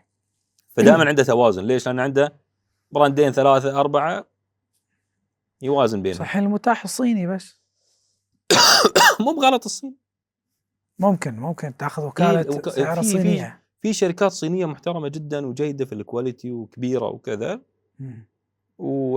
بس مش سبورت. لا بزنس مختلف. يعني هو هذا بزنس مختلف، هذا بزنس تجاري اكثر. يعني في بزنس تجاري اكثر، في بزنس يعني في تجاري ومع براند مع اسم يعطيك مع مكانه سمعة. معينه، يعني يعني له شغف، يساعدك في الحصول على وكالات اخرى ممكن يعني كبروفايل جيد حق الشركه. ففي له امور غير مباشره. هالسؤال لما نسيت اسالك انا، لما قدمت على الوكاله حطيت كل شيء عن الشركه والمجموعه والهذا، حطيت صورك ان انت راعي ماكلارن ولا لا؟ قول الصدق. اكيد. والله. ايه قلت له ما انا يعني من ضمن الاشياء، لان تشوف انت اليوم لازم تكون مقنع. شو اللي يخليك اليوم كمصنع تعطي واحد ما عنده وكالة سيارات ثانيه وعندك 2 3 4 مقدمين عندهم وكالات؟ الميزان يعني عندي كان نازل، ما عندي وزن قدامهم. فكل الاشياء اللي تساعد، مثل انه والله انا كنت املك سيارات ماكلارن وما زلت املك سيارات ماكلارن، وفاهم البراند عدل، فاهم احتياجات العميل لاني انا عميل، فاهم شنو الاشياء اللي كانت تضايق العملاء اذا كان في اشياء تضايق العملاء. الشغف، وجود الشغف مره ثانيه، يعني الشغف مع البزنس يعطيك نتيجه جميله جدا. فهذه كانت نقطه مهمه حتى بالنسبه لهم، ان شافوا الشغف فعلا عند الاونر صاحب الشركه. اذا انا شغوف لهذا البراند معناته ما راح اقصر معاه، معناته لما اسسه باسسه صح، معناته بصرف عليه ما ببخل عليه. فيفرق بشكل كبير. طيب محمد، انت الحين خذيت الوكاله بالمبارك متاخره. تمام. بنيتوا قسم الصيانه، وظفتوا، خذيتوا المعرض في مول الحزم، موقع استراتيجي في قطر. مش لأن لكم بس إنه يعني موقع استراتيجي. مكان له قيمة. صح. الحين تجربة السوق يعني مثل ما توقعت السوق القطري، ولا كان صدمة بالنسبة لك ولا؟ والله لا، هو شوف احنا الدراسات اللي سويناها بناء على خطتنا مع المصنع في أول 5 سنين، الأرقام اللي أنجزناها كمتوسط لا قريبة للمتوقع للأمانة. وهذه كانت أحد أصلا الأشياء المهمة اللي خلت المصنع يثق فينا أكثر. الأرقام اللي احنا حطيناها كتوقعات لأول 5 سنين قريبة جدا للواقع.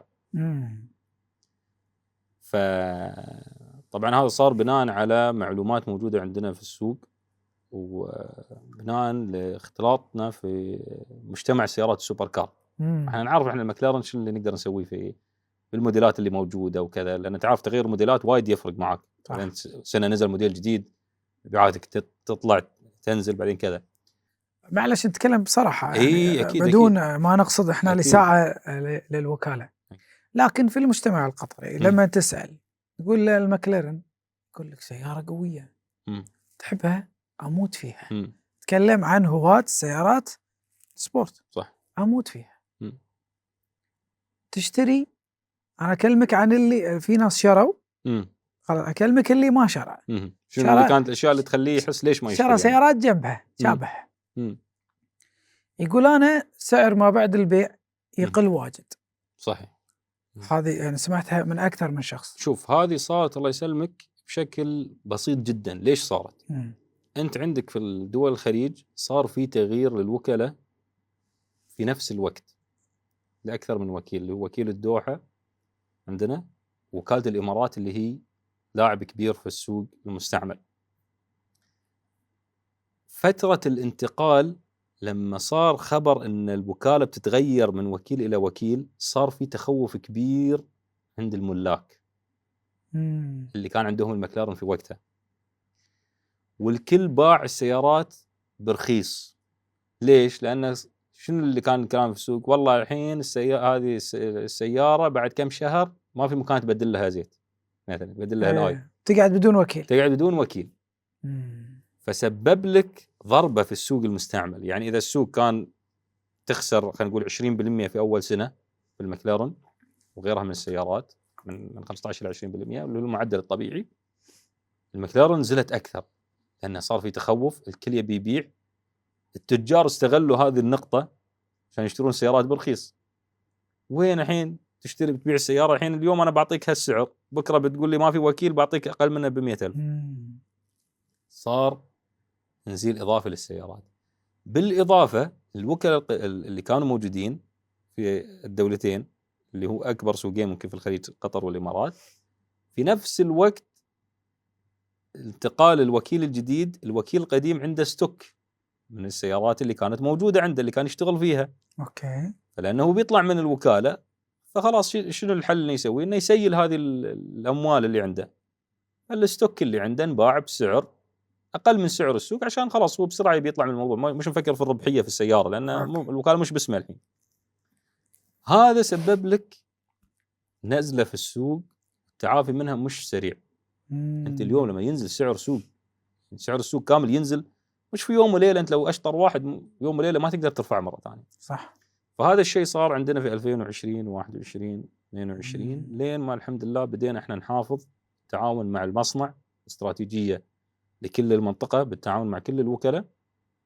إن احنا بدينا نرجع قيمة المستعمل إلى وضعها الطبيعي في السنة اللي طافت وهذه السنة. اليوم أنا على الموديلات اللي أنا أبيعها اليوم، السيارات الجديدة المستعملة مثل اللي أنا أشتغل فيها اليوم كوكيل في 750S أو غيره، أقدر أقول أن الوضع المستعمل وصل إلى المعدل الطبيعي بعد ما هو عانى فترة. هذا الحين من قريب يعني، هذه تو الحين في آخر 6 شهور إلى سنة. وعلى تجربة أنا على سيارتي أنا الشخصية، أنا سيارتي الشخصية المكلارن كانت عندي 750S، شريتها وكالة من عندي وبعتها بعد استعمال سنة، وبعتها بسعر جيد جدا مقارنة مع اللي كان متداول. كم كانت ماشية يوم بعتها؟ تقريبا 11,000 كيلو. كم فقدت من قيمتها؟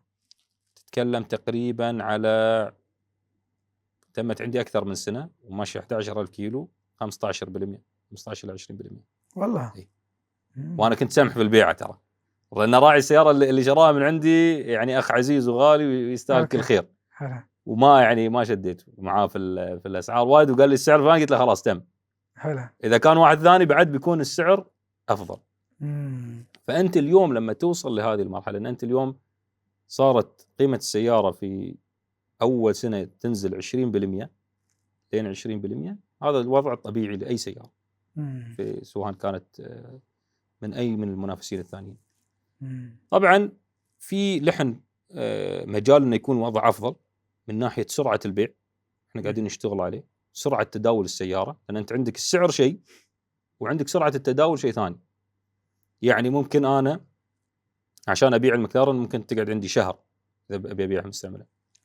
في براندات ثانية ممكن خلال أسبوعين. صح، بسرعة تطير. أو 3 أسابيع. عرفت؟ في موديلات معينة في المكلارن تأخذ وقت أطول بعد. شلون تحلها هذه؟ هذه الله يسلمك في لها أكثر من استراتيجية.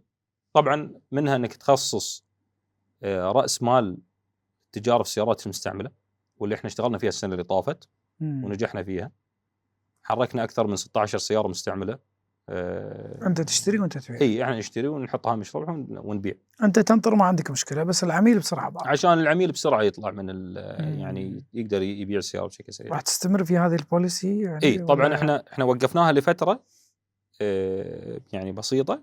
المعرض هذا موجود. الرئيسي كأنه كانت في وحدة مستعملة ولا؟ اي احنا نقدر نحط، بس ما يعطينا الحريه ان احنا نشتغل بشكل جيد في المستعمل. لان انت المستعمل يبي له تحط 3 4 سيارات مم. وانا حاط مستعمل لان الحين انا ما عندي ستوك. مم. احنا اليوم عارضين المستعمل في الشوروم لان انا ما عندي ستوك سيارات جديده الا سياره واحده، فانا مضطر احط المستعمل عشان معرضي ما يكون فاضي. لأن أنت سياراتك كلها أصلا تخصيص يعني اغلبها هل هذا طبيعي بالوكالة ولا؟ شوف، احنا نطمح ان كل سياره تنطلب تكون مخصصه للعميل، نطمح. أوكي. لكن لحين ما وصلنا هذا المستوى، لحين ما وصلنا. لكن مكلارن بشكل عام كبراند جدا قوي في موضوع الكستمايزيشن او التخصيص، ان انت تطلب السياره على مواصفاتك. لأي درجة أقدر أخصص السيارة عندكم؟ لأن أنا قاعد أشوف تفاصيل بالموقع عندكم قد ما تبي. في شيء اسمه MSO، قسم مكلارن سبيشال اوبريشنز. هذه بعد ما السياره تخلص من التصنيع، اذا انت عندك اي شيء تبي تسويه تقدر تسويه. تبي تستعمل نوع، تبي جلد ثعبان نسوي لك داخل السياره، تبي لونه تميه باسمك تقدر. أوكي. تبي تسوي السياره عليها رسمه من 50 لون تقدر. بس ترخص بالدوحه اكثر 50 لون. هاي احنا بنسوي لك، انت شلون ترخصها هاي كيفك. بس احنا نقدر نسوي لك اللي انت تبيه في المكلارن سبيشال اوبريشنز. اوبن الجلد، الستيتش، الخيوط، الالوان، الرسم، الداخل، شكل الكشن، خلينا نقول الطبلون برا، لون الطبلون والطبلون والستيرنج وانواع الماتيريال المختلفه. الرسومات تقدر تسوي عليها رسومات خاصه فيك. أوكي. تقدر تستعمل الذهب. السكان لاي درجه نقدر نغير فيه؟ السكان يعني كاربون فايبر، تبي جلد، تبي اي نوع أوكي. من الجلد، تبي أوكي. اي نوع من الكربون، انواع الكربون، انواع الالمنيوم، تبي ذهب، أوكي. تبي فضه. حلو. تبي تعطينا من عندك خاتم الماس من المرة ونحول لك اياه في الصبغ نقدر. اي عندك لون لا بس خاف تتهاوش مع المرة تقول حلالي هذه انا بيها. بعد هاي مشكلة، هاي مشكلة ثانية انت تتصرف فيها، احنا ما نقدر ندخل فيها. اي يعني تعطيها السكان بس. تعطيها السكان، قول هاي خذي الخاتم. بس الفكرة يعني المقصد من الموضوع ان انت اليوم قد ما تبي تسوي تعديلات تقدر. فريق جدا جدا قوي. أوكي. اللي موجود في مكلارن سبيشال اوبريشنز سووا مشاريع مخيفة جدا، كستمايزيشن جدا عالي. أغرب تخصيص مر عليك؟ والله أتكلم عن اللي بالدوحة. في الدوحة في سيارة، هاي في واحدة بهالطريقة أو ثنتين، وفي واحدة جاية قريب بعد بتشوفونها. شيء يعني بيعجبكم. أوكي. السيارة من قدام لون وتتحول إلى لون ثاني في الخلف. تتدرج. وهذه مكلارن هم ترى أول ناس سووها. يمكن في شركات الحين قامت تسويها في آخر سنتين. أوكي. لكن مكلارن هم اللي بلشوا هذه الفكرة. على التدرج وين، من أحمر لبرتقالي؟ في ثنتين أحمر إلى أسود. حلو. أحمر من عنابي تتحول إلى أسود. أوكي. وواحدة من السيارات سيارة جدا مميزة يعني. لكن هذا المستوى من التخصيص أو السبيشل أي واحد يقدر يسويه. في شركات ثانية منافسين مكلارن لازم يكون عندك بروفايل معين، ولازم هم يوافقون على أنت شنو ذوقك، تبي تغير لون معين. يمكن إذا المصنع ما يعجبه اللون يقول لك ما يصير أسوي لك إياه. هذا فعلا موجود في أحد الصانعين. تقول له أنا أبي بالطريقة الفلانية، يقول لك سوري ما بنسوي لك إياه بالطريقة الفلانية. إيه حتى لو بتدفع. زين أنا سمعت هالمعلومة بس ما أدري إذا صدق. صحيح. يعني أقدر أروح مثلا حق الوكالة عندكم أراويها لون من النت شي جوجل. أكيد. ويعطيني اللون. هاي أسهل شيء. والله. في شيء أحلى وأحلى. شنو؟ أنت إذا عندك قطعة شيء معين عندك، تقول جاسم أنا أبي هاللون.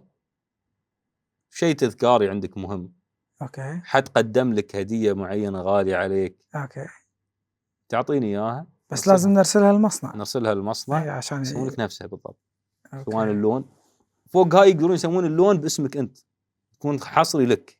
إيه في ألوان معينة بتكون حصرية حق الشخص لمده معينه انه ما حد يطلب نفس اللون الا انت، اوكي.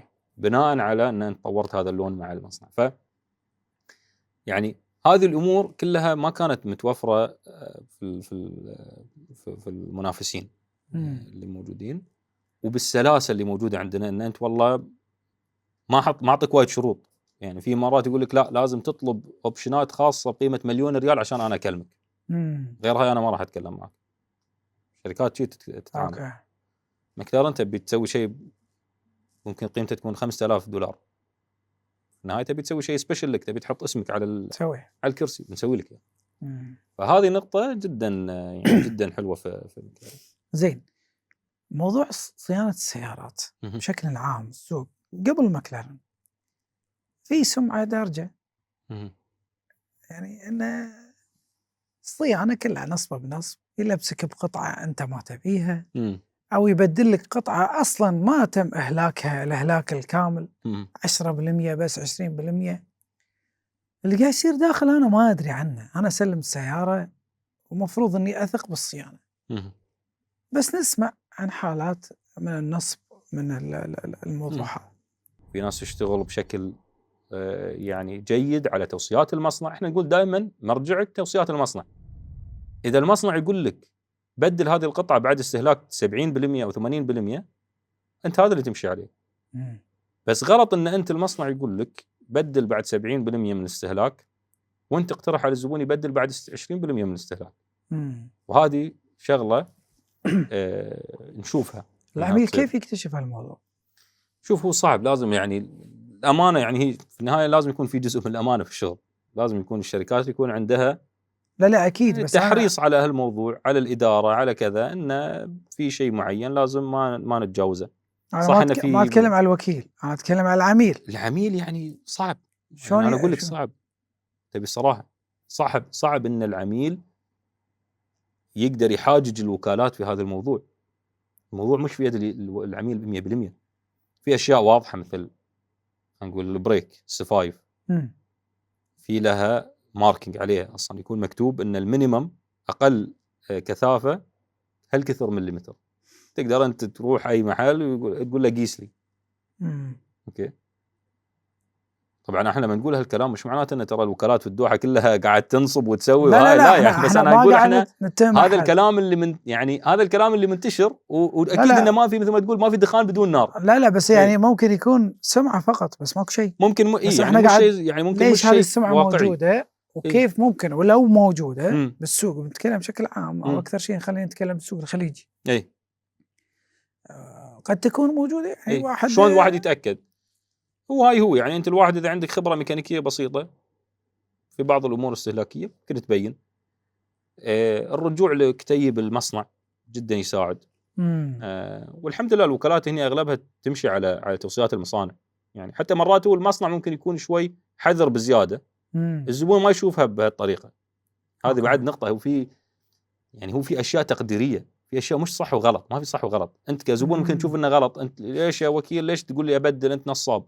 لا يا اخي، انا ماشي على المصنع يقول لك بدل لانه يمكن يصير الشغله الفلانيه، يمكن هذا خلينا نقول قطعه البلاستيك تتهالك ويصير فيها تسريب، فعشان ما ننطرها تتهالك بدلها في الوقت الفلاني.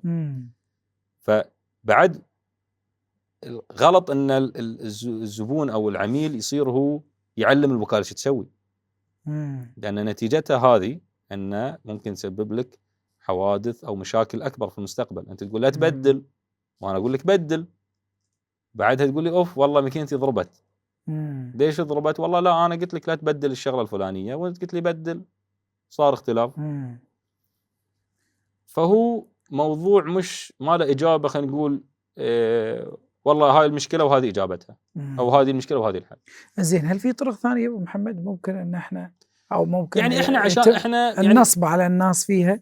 او مش النصب. هو شوف، احنا عندنا كاكسكلوسيف موتورز كمكلارن دوحه، على اساس احنا نطمن العميل، يكون في فيديو شرح من الشخص التقني في الورشه للعميل لما يكون في اكتشاف لاي شيء يحتاج تبديل او نصيحه لشيء يتبدل.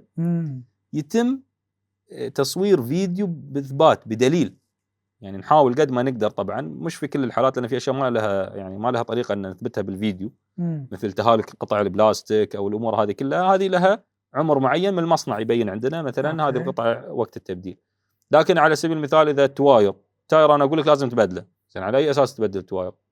لا، انا اصور لك الفيديو، يجيك فيديو والله هذا مقاس التاير وهذا المينيمم وهذا الستاندرد اللي احنا نمشي عليه والموصى به، وانت تختار تبي تبدل ما تبي تبدل، هاي شيء راجع لك اكيد. ما انا ما اجبرك تبدل واقول لك انا والله اذا ما بدلت بشيل لك ضمان ولا ما بشيل لك ضمان. في اشياء لا استهلاكيه انت تقرر عليها. اوكي. فتقنيه الفيديو او تثقيف الزبون هذا يعطيك ثقه، صح، يقلل الشك. يعني لما انا اجيك الحين اقول لك شعيب مفهوم. بدل البريك، اي وانا ما ادري شنو صاير بشك، بس لما انا اذا اطرج لك فيديو متبع وياك اشرح تخف. لك، صح، اقول لك تعال حياك عندي الورشه، ارويك صح. في السياره، ارويك كذا كذا، اشرح لك. هذه كلها تساعد على زياده الثقه، والله الحمد يعني انجزنا فيها انجازات جيده في عندكم في الصيانه هل في ميزات يعني يعني أكيد متقدمه عن بقيه السوق؟ عندنا احنا هذا اللي شاري سياره مبلغ، يعني مو مبلغ عادي. صح. فالمفروض ان خدمات بعد البيع تكون قويه، تكون VIP يعني. إيه. لا اكيد احنا او مجانيه عشان يستانس. شوف احنا اليوم عندنا كان رساله قويه ومهمه من يوم ما اسست الوكاله.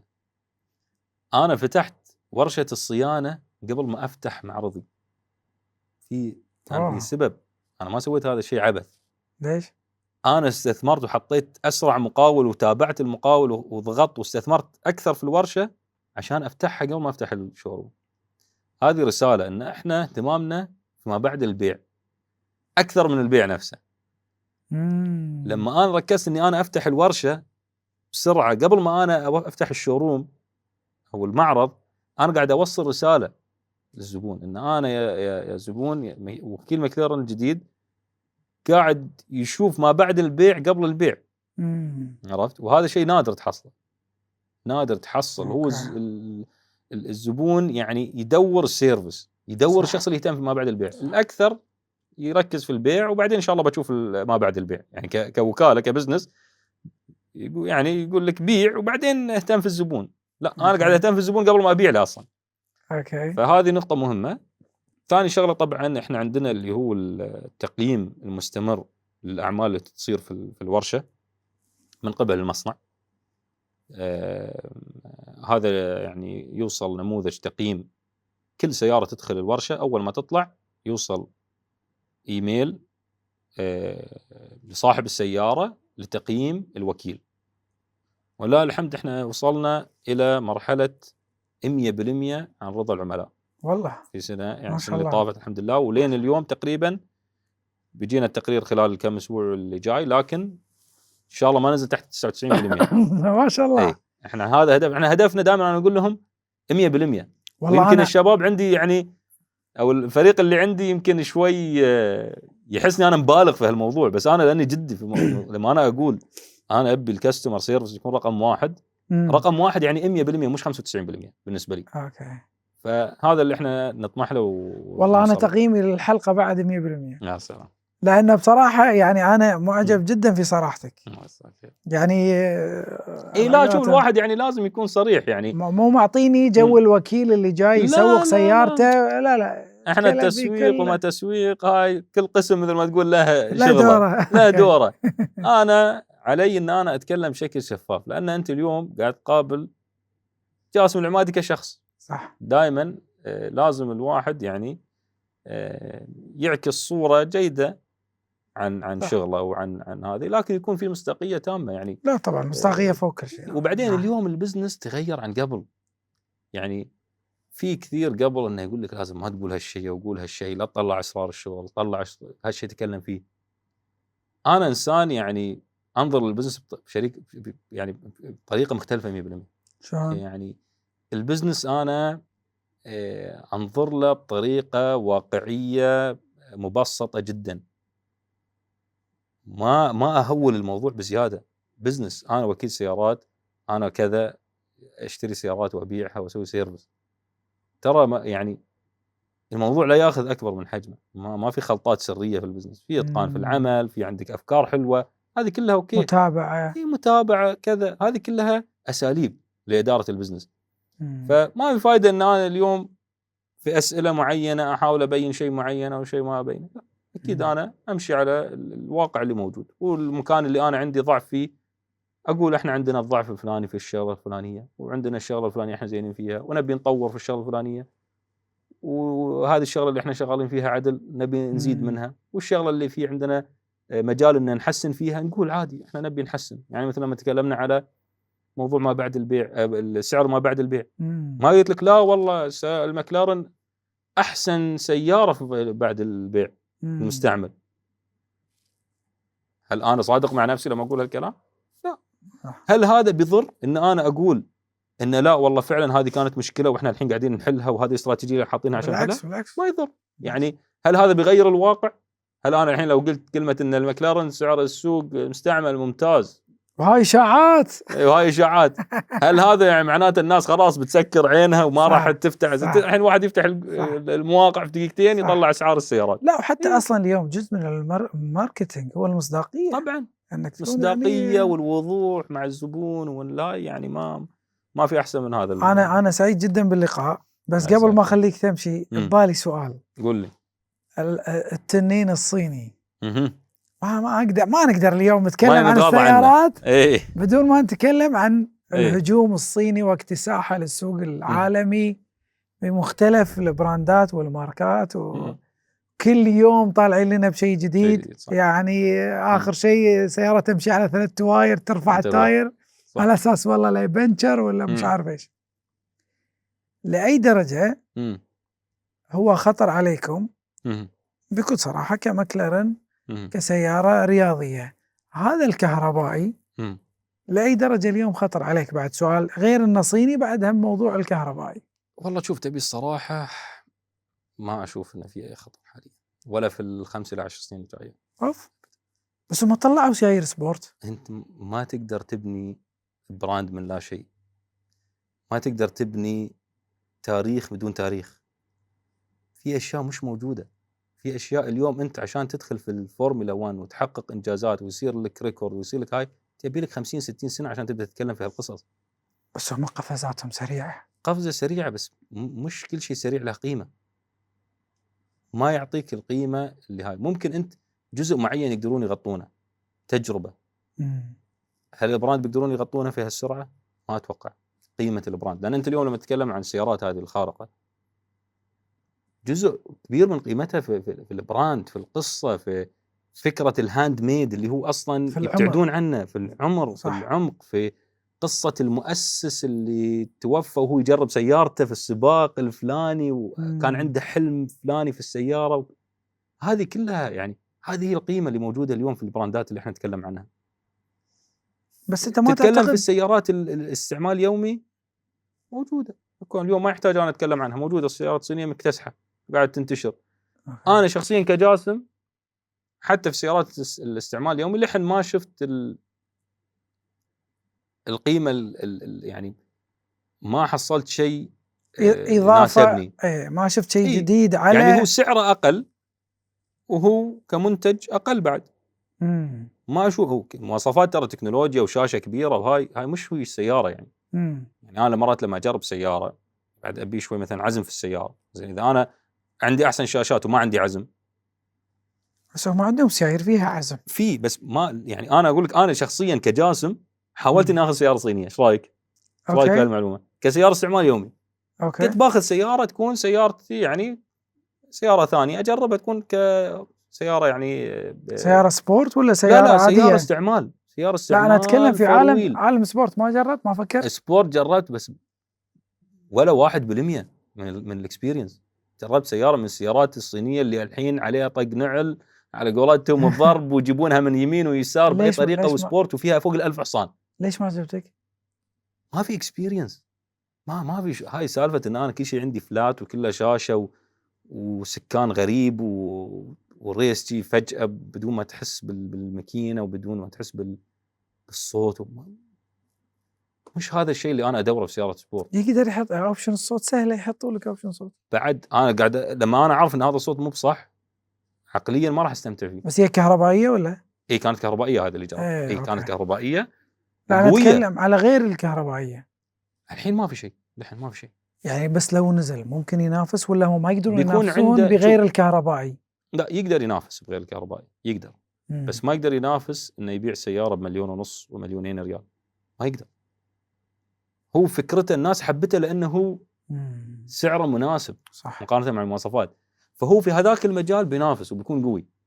لما انا اتكلم عن سياره ب1.5 مليون سبورت كار صينيه، انا مع احترامي حق السوق حق السيارات الصينيه ما راح يبيعون. وبعد في شغله لان انت بعد المكلارن يمكن بعد 10 سنين يتغير الكلام. اي لان جزء من سعرها البراند هذا هو. هل انت تقدر في يوم وليله تسوي براند؟ مو بسهل. مو ذاك شيء سهل. انت عشان تقول اسم كلمه براند، شنو معنات كلمه براند في هذا المجال؟ والله عراقه، والله كذا، انجازات، سباقات. هذا هو اللي سواه البراندات الثلاثه اللي تكلمنا عنها. فيوم من الايام بيجي يومه، ما اقول لك لا، ما اقول لك يوم من الايام لا، بس ممكن مو بالحين.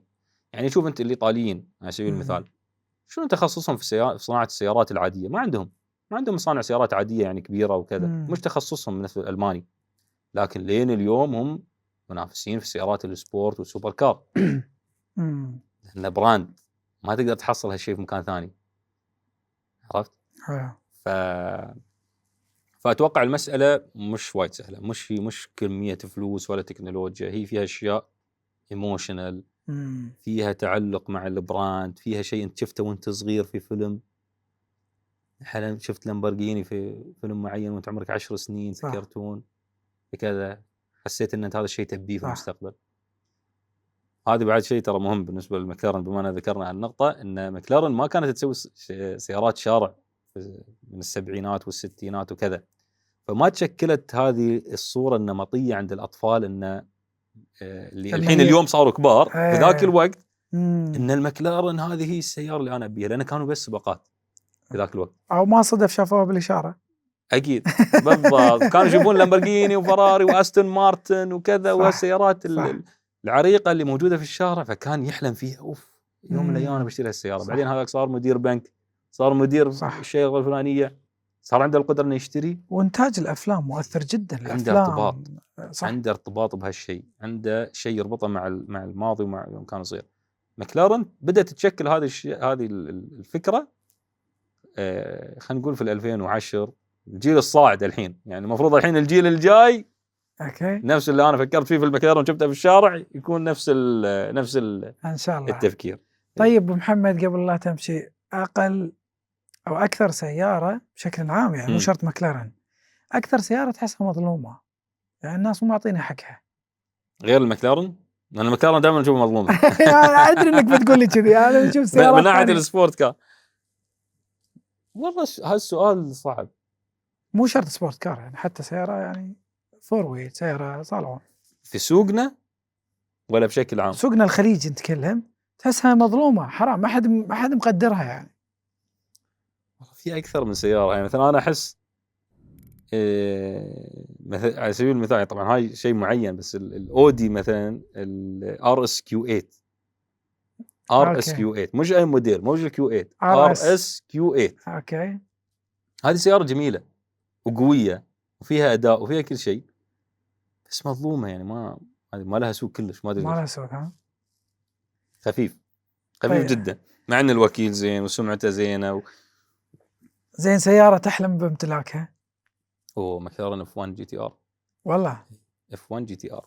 اف 1 جي تي ار، اي هاي شيء معين جدا. الحلقه الاخيره انت وصلت. الحلقه الاخيره يمكن اتوقع 20 حبه في العالم، لكن ان شاء الله يوم من الايام ليش لا، ان شاء الله ليش لا، هدف ونوصل له ان شاء الله. طيب اكثر خلينا نقول اكثر معلومه مزعجه عن السيارات وطول عمرك تصححها حق الناس، شنو هي؟ هاي سؤال حلو. اكثر من شغله. اول شيء المكلارن ما يدرون انها بريطانيه. وايد ناس ما كانت تدري انها بريطانيه. اوكي. لا ترى هاي بريطانيه، لا ترى هاي بريطانيه، سياره بريطانيه. بس المؤسس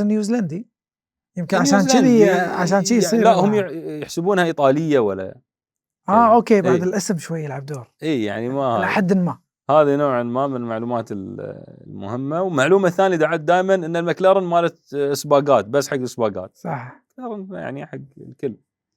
لا، هو اكثر شيء اسمعه من الناس ان الداخليه ودهم ان هي سمبل. اي اي ودها ان هي تتطور اكثر يعني. هو عشان الاداء يعني يحاولون يخلونها سمبل وتكون دائما التركيز على متعه السواقه. لما انت تسوق وتستمتع، عشان كذا دائما حتى ما في ازره ترى على السكان. مكلارن السبورت كار دائما ما في ازره على السكان، يقول لك انا ما ابي اشتت السايق.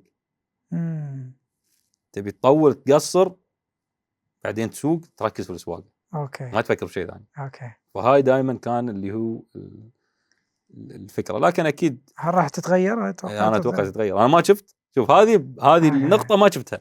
في فئات جديده راح تجي زياده. في فئات جديده وجميله جدا، تغييرات جذريه مثل ما قلت لك، يعني تغييرات جذريه وكبيره. أوكي.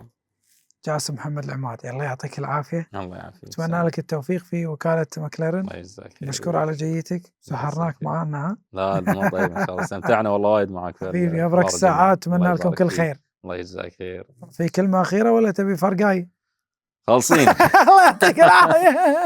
الله يعافيك. تسلم يا العون، حياك الله يا هلا مرحبا.